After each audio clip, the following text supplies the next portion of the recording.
Thanks, Thanos! This is the Deadpool 2 review.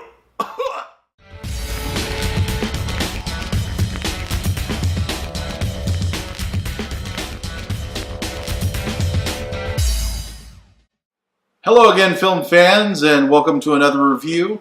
Today I'm reviewing Deadpool 2, as again I'm Justin the Movie Nerd, and I'll be running you through the good and the bad of the movie. As violent and disturbing as the movie can sometimes be, it's really nice to see that the film has a lot of heart to it, and it really kind of, I'd say it made me tear up a couple times there. And the dramatic moments play really well, and then it picks you back up with the humor. The chemistry between Wade and Vanessa is, I think, one of the big things that brings a lot of the heart to it, as it did with the first one.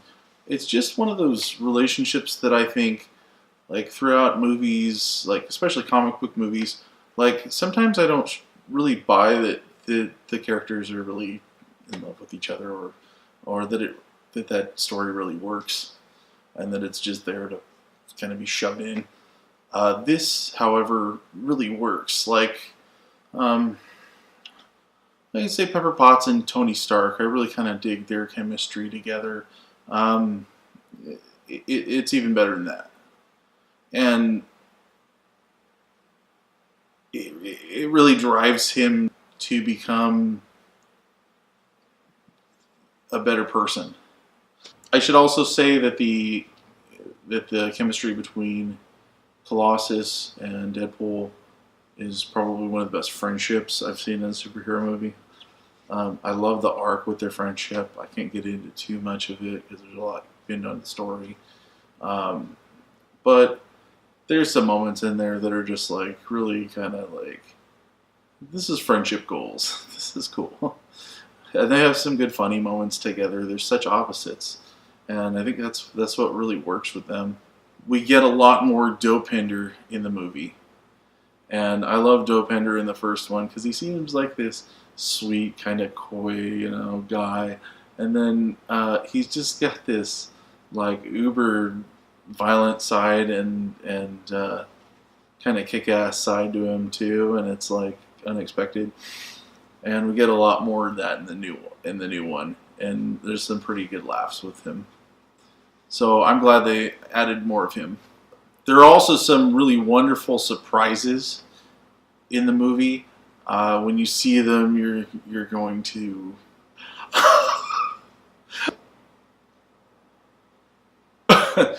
so it was really great.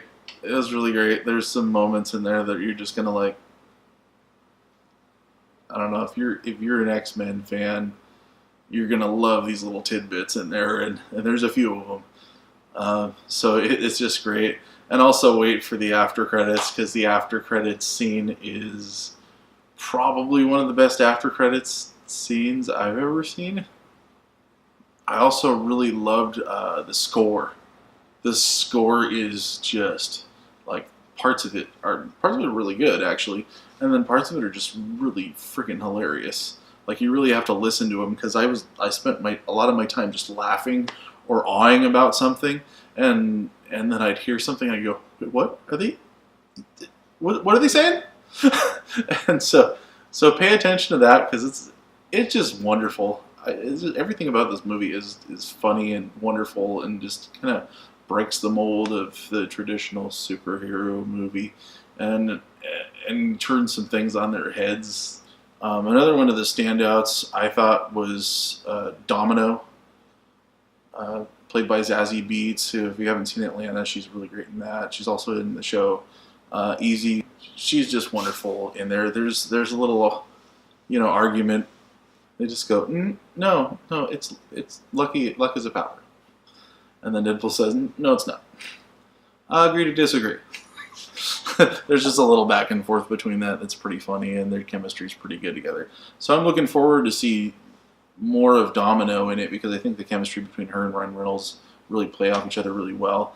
Also, Cable, played by Josh Brolin, is just a really good movie version of Cable. kind of stoic presence that Josh Brolin delivers with that is pretty good. So I definitely enjoyed him as Cable. There are some bad things, but they're not really glaringly bad, so I'll point them out. Some of the TJ Miller stuff doesn't really work. And I don't know whether that's just me, hearing the stuff about him and then going into the movie. I try not to do that. But going into the movie and just kind of projecting that on it. Because I usually think he's pretty funny. The Deadpool arc itself is great. But there are some bits in the story arc that kind of tend to move away from the premise. And then it kind of comes back later on. And it kind of fixes itself. So it's not that big of a concern, but it's there. The action is more amped up. I think that might be why. I think that might be why the story kind of veers a little bit to kind of serve the budget a little more.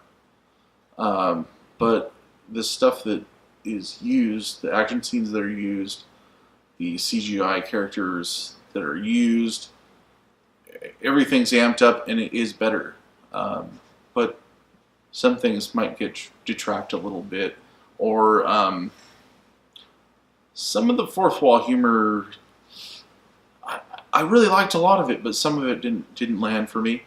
But they're just little tiny criticisms. It's nothing that big, and you'll probably see it and you'll probably go, that didn't work for me. I would have also liked to see some of the characters utilized a little more. As I said, I'd like to see more Domino. I'd also like to see a lot more Negasonic Teenage Warhead. She has a really kind of cute thing that's in it, and it's really funny. Her and another character, but she's such a powerhouse. And it seems like she can offer a lot more to the franchise than what we got there. So I'm really hoping, if there is a Deadpool 3, I hope she's kind of more at the forefront of it and really has more to do. Otherwise, everything else, the story worked perfectly. And it worked the way it needed to work. And I felt great about that when I was done with it. The story is really just about friendship and family and just what that means to be in a family or to be friends. And it really opens Wade's mind up to be able to accept that and actually have something tangible as friendship. And so it shows a lot of growth with the main character, and I think that is a great thing to do in superhero movies that kind of like to glaze over that sometimes. I really appreciated when they did that in Guardians of the Galaxy 2. It's a good message. It's it's an important story to tell, and although it's really vulgar and violent sometimes, it has so much heart to it but anyone can get the theme of it. Anyone can grasp that theme. Anyone can enjoy it. Hey guys, thanks for coming and watching my video. I hope you really enjoyed it and enjoyed my take on Deadpool 2. If you haven't seen it already, go out and see it. What are you waiting for? And please click down below to subscribe to my channel and like my page so that I can expand and grow and bring you more stuff. No, I really appreciate you guys coming down and checking it out. I couldn't do it without you, so thank you. Goodbye.